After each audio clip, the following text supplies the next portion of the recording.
Баршаңызға сәлем, каналыма қош келдіңіздер. Бүгін сіздермен бірге баклажаннан жасалатын өте оңай, әрі өте дәмді болып шығатын салатты жасайтын боламыз.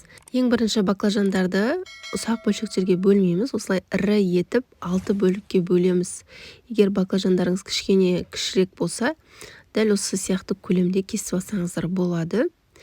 Тым кіші қылып қойсаңыздар, бұл қуырған соң кішірейіп кетеді. Сол себепті осылай үлкендеу етіп, ұзынша етіп турап аламыз.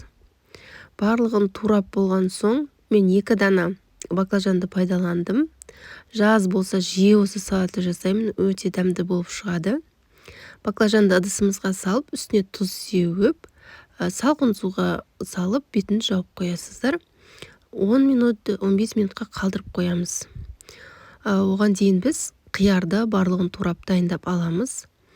Осы қиярды да ұзынша жіңішке етіп турап аласыздар. Құрметті көрермен, жалпы менің каналымда рецепттердің түрлері өте көп. Түрлі ыстық тағамдардың, салаттардың, түрлі тәттілердің, пиццаның түр-түрі, самсаның түрлері барлығын менің каналымнан таба аласыздар. Және де бұл салатқа негізі қызыл, жасыл, әртүрлі түсті болгар бұрышын пайдалансаңыздар өте керемет үйлеседі. Менде үйде бар болгар бұрышын пайдаландым. Оны да ұзынша етіп тураймыз. Және де осы аскөктерді қалауыңызша қоссаңыздар болады. Мен көк пиязды қостым. Және де қызанақты да дәл солай ұзынша етіп турап алдым. Мендегі қызанақ кішкене қаттылау болған соң жұмсақ жерімен қосып турап жібердім. Егер қызанақтарыңыз жұмсақ болса, сулы жерін алып, тек қатты жерін қоссаңыздар болады. Жаңағы турап алған барлығын саламыз. Енді судан шыққан соң баклажанды міндетті түрде қағаз сүлгіге салып кептіріп аласыздар.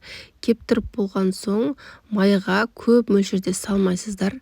Көп мөлшерде салсаңыздар баклажандар өте жұмсақ болып қалады. Сол себепті осылай аз-аздан салып қуырсаңыздар қытырлақ, әдемі болып шығады.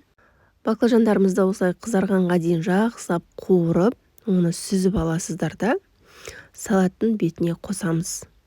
Өте дәмді, қытырлақ болып шығады. Бұл салатты тіпті ыстық күйінде жеп қоясыздар. Мен тұз салдым, үстінен баклажанды салдым, жаңағы қуырып алған. Осы кезде қалауларыңыз бойынша кориандр, паприка, қызыл бұрыш, мен мұнда қызыл бұрыш қосып жібердім.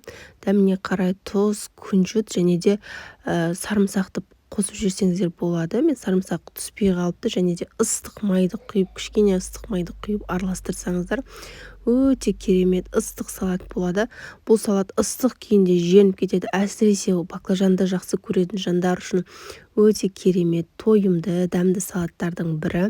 Міндетті түрде жасап көріңіздер. Ал видеолар пайдалы болса, менің каналыма тіркеліп кетуді ұмытпаңыздар. Видеоға лайк басып, төменге пікірлеріңізді жазсаңыздар болады.